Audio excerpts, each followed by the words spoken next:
navigating around the viewport is pretty easy.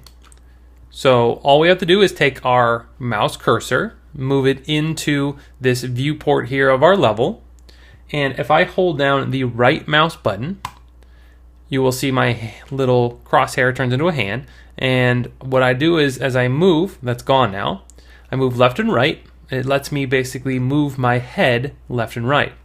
If while still holding the right mouse button down, I move up and down, I look up and down, and in any combination I kind of can look around me in the level.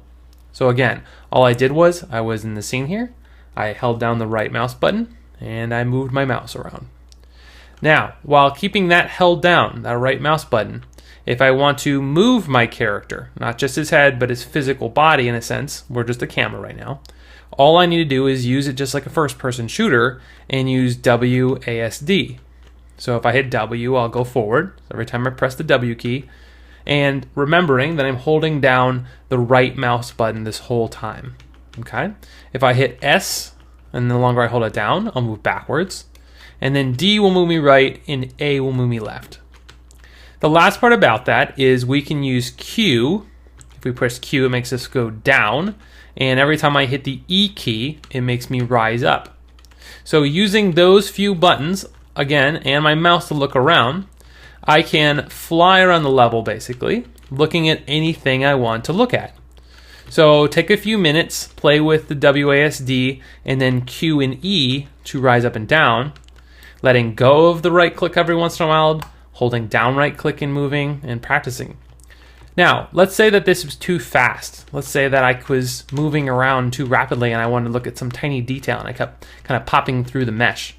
There's a couple different options we could have that let us slow down the camera or speed it up.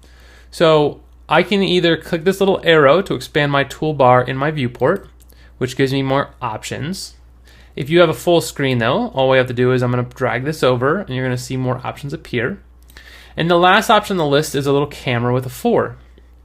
And if you hover over it, you'll see the toolset tip says camera speed. I'm going to click on that and I'm going to drag it down to 1. Okay, I'm going to come back to my scene, hold down the right mouse button, and I'm going to hold W. And I am now moving like molasses. I am super slow. I'm very precise. I'm barely moving. Okay, if I want to crank that back up, let's put it to 10 or 8. You can see I'm flying around. It's crazy uncontrollable. But if I have to get around a big scene, it's very nice to be able to do this. So we'll put it back to the default of 4, and that'll let us kind of move around. Now, the last thing I want to cover real fast is just manipulating objects. If we have this cube here, all I have to do is take my mouse, place it over top the object, and left click once. The object has now become selected and becomes outlined to let us know it's selected. At the top here in the viewport, we can see we're currently on the move tool, and we can hit the W key to change that. We get the arrow widgets just like in any modeling program. If I hover over an arrow, it highlights. I can left click, hold down, and move it along that axis. If I go in the corner here, I can move on 2 axes. Pretty straightforward. Same goes for all the other 2 axes control handles. I can also hit E key or click this button here to rotate. I need to click on one of these 3 handles that let me rotate in the different axes. And the last one is R, or click this button here for scale. Clicking in the middle and holding and pulling down lets me scale in. And clicking on one individual handle will let me scale in just that axis. The last and only thing, so I'm going to go back to the move tool by hitting W or clicking this button, is when we look at this object from the top, we can see that the transform is not aligned with the object itself. That's kind of disconcerting. Well, what if we wanted to line up? Well, what you'll notice here is we have this little Earth icon. And what that means is that the transforms right now are in world space. So world space just means that it aligns with the world's grid. And if we look down here in the bottom corner, we can see that it's lining up perfectly with that.